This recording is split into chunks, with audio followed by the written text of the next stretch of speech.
Հազարավոր այցելուներ են հավաքվել Նիդերլանդների Լիս քաղաքում գտնվող Keukenhof վայրում, որը հայտնի է նաև որպես Եվրոպայի պարտեզ եւ համարվում է աշխարհի ամենամեծ ծաղիկների դաշտերից մեկը։ Մարդիկ եկել են այստեղ հիանալու միլիոնավոր կակաչներով, նարգիզներով, հակինթներով եւ բազմաթիվ այլ տեսակների ու գույների ծաղիկներով։ 250 հեկտար տարածք զբաղեցնող ծաղկի այգին, որը գտնվում է Ամստերդամից ընդամենը 30 կիլոմետր հարավ, տեղակայված է Նիդերլանդների ծաղկային սոխուկներով հայտնի բնակավայրի մեջտեղում, որը կոչվում է Bollenstreek։ Ստեֆան Սլոբը, որը Keukenhof-ի այգեպանների թիմի ղեկավարն է, ասում է, որ սա հրաշալի եւ պարարտ հող է ծաղկաբուծության համար։ Ամեն տարի Սլոբը եւ նրա 39 գործընկերները տնկում են 7 միլիոն ծաղկային սոխուկ, ավելի քան 1600 տեսակի։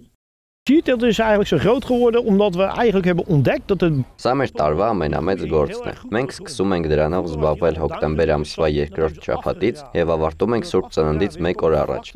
2024 թվականին Keukenhof-ը 8 շաբաթվա ընթացքում գրավել է 1.400.000 այցելուի։ Ահա թե ինչու է այն համարվում Նիդերլանդների ամենամեծ զբոսաշրջային վայրերից մեկը։ Յուսուֆ Ռահմանը եւ նրա կինը Շահնազ Դումունը բժիշկներ են Նյու Յորքից։ Ասում են, որ այգի են եկել իրենց մեղրամսի համար եւ հիացած են այստեղի գեղեցկությամբ։ Հավանում են ինչպես գույները, այնպես էլ այն անուշ բույրը, որը տարածված է ամենուր։ Ծաղիկների այս հսկա պարտեզն այցելուների համար բաց կլինի մինչեւ մայիսի 11-ը։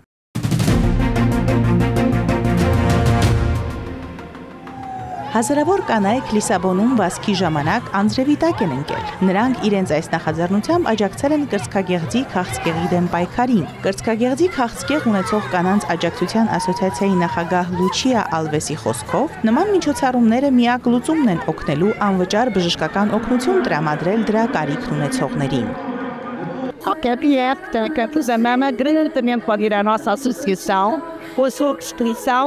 Ցանկացած կին, որն ունի կրծքագեղձի քաղցկեղ, կարող է իր դեղատոմսով գալ մեր ասոցիացիա եւ մենք բուժումը կտրամադրենք անվճար։ Դա կտևի 1 ամիս, 1 տարի, թե որքան անհրաժեշտ է։ Մենք այս մրցավազքում դրամահավաքից բացի գումար հայթայթելու այլ ճանապարհ չունենք։ Բոլոր տարիքի կանայք, շատերը վարդագույն վերնաշապիկներ հագած, քայլել են կամ վազել են Լիսաբոնի գլխավոր պողոտայով, օգնելու միջոցներ հանգանակել։ Ամուսինները, ընկերները եւ երեխաները նույնպես միացել են վազքին ի նշան համերաշխության։ Կրծքագեղձի քաղցկեղը կանանց շրջանում քաղցկեղի ամենատարածված տեսակներից է եւ ներկայում համարվում է քաղցկեղից կանանց մահացության գլխավոր պատճառներից մեկը։ Պորտուգալիայում ամեն տարի հայտնաբերվում է կրծքագեղձի քաղցկեղի շուրջ 9000 նոր դեպք եւ ավելի քան 2000 կին մահանում է այդ հիվանդությունից։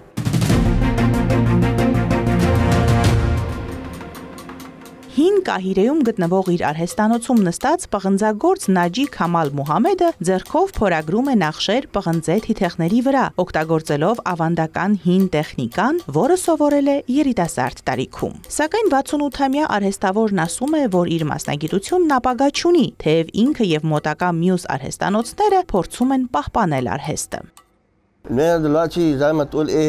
Այս արհեստը մեր օրերում կարելի է ասել անկում է ապրել զարգացումների պատճառով։ Օրինակ, մարդիկ ճանապարհորդում են արտասահմանում եւ հայտնաբերում, որ ձեռքի աշխատանքի համար այժմ հեշտացնող տարբեր մեթոդներ ու միջոցներ են կիրառվում դրսում։ Ես այս գործով արդեն 20 տարի է ինչ զբաղվում եմ։ Դեռ չեմ տեսել, որ մի օր մեկը գա ու ինձ խնդրի, որ իրեն սովորեցնեմ։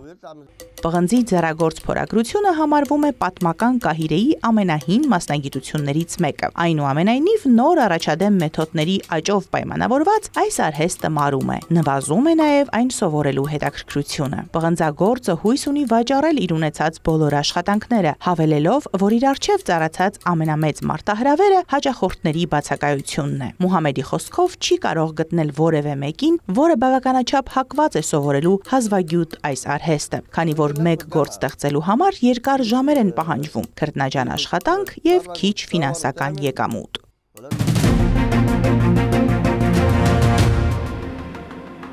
Կամբոջայում անցկացվել է եզներով ամենամյա սայլարշավը, որին մասնակցել են տասնյակ ֆերմերներ։ Այս մրցարշավը նվիրված է կխմերական նոր տարվան եւ անցկացվում է բրնձի բերքահավաքի սեզոնին ընդառաջ։ Չնայած որ դարավոր ավանդույթ է, այդուհանդերձ այս մրցավազքը վերածնվել է ընդամենը 1 տասնամյակ առաջ տեղի պաշտոնյաների եւ ֆերմերների կողմից։ Նպատակն է կանխել այս գեղեցիկ մշակույթի անհետացումը, քանի որ գյուղական համայնքներում տրակտորներն ու ժամանակակից գյուղտեխնիկան աստիճանաբար փոխարինում են եզներին։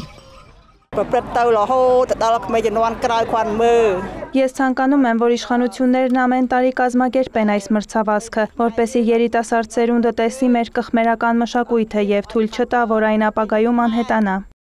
Միջոցառման կազմակերպիչների խոսքով այս տարվա մրցավազքին, որը 11-րդն է ավանդույթի վերածննդից հետո, մասնակցել է 75 ֆերմեր։ Հարյուրավոր հանդիսականներ են հավաքվել մրցավազքը դիտելու։ Հաղթողին շնորհվել է Եզան նոր սայլ, նաև մոտ $300 դրամական մրցանակ ու գավաթ։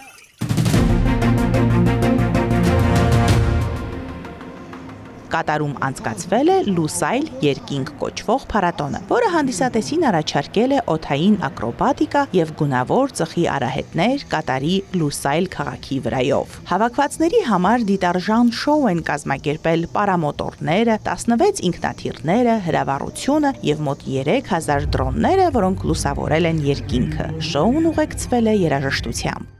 Իհարկե, Կատարի տոնի մթնոլորտը իսկապես գեղեցիկ է։ Այն խրախուսում է մարդկանց դուրս գալ, դիտել շոուները, նաև հանդիպել տարբեր երկրներից ժամանած հյուրերի։ Ինքնաթիռների շոուն իսկապես գեղեցիկ է, հատկապես երաժշտության ուղեկցությամբ։ Ես կցանկանայի հավաքվածներին մաղթել ուրախ տոն, բոլորին ամենալավն եմ ցանկանում։ Փառատոնի կազմակերպիչ Հասան Ալ-Մուսավին իր ոգևորությունն է հայտնել միջոցառման կապակցությամբ, ընդգծելով, որ դրա նպատակն է լինել տարածաշրջանի ամենամեծ բազմամոդելային շոուներից մեկը։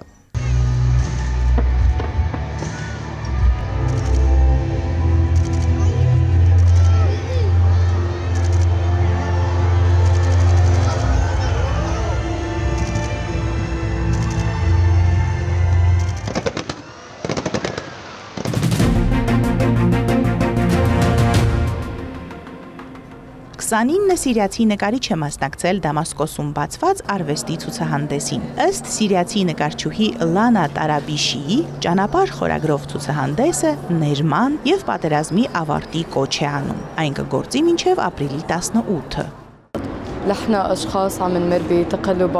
Մենք մարդիկ ենք, որոնք անցնում են կյանքի մեծ փոփոխությունների միջով, ընդհանուր ճնշման եւ տխրության միջով։ Մենք բոլորս ունենք ցավի նույն հիշողությունը, ուստի ներելը շատ դժվար բան է, բայց մենք միշտ պետք է փորձենք մարմնավորել կյանքի ամենաբարձր արժեքները, նույնիսկ եթե դրանք շատ դժվար են եւ մեզնից հեռու։ Կազմակերպիչներից Մարուան Թայարանի խոսքով գեղարվեստական միջոցառումն առանց խոչընդոտների ստացել է Սիրիայի նոր իսլամիստական կառավարության հավանությունը։ Բաշար Ալ-Ասադի տապալումից կարճ ժամանակ անց Դամասկոսի մշակութային կյանքը վերադարձել է բնականոն հուն, նոր իշխանությունների հավանությանն արժանանալուց հետո։ Մարոտ Հարվերդյան, Այլ լուրեր։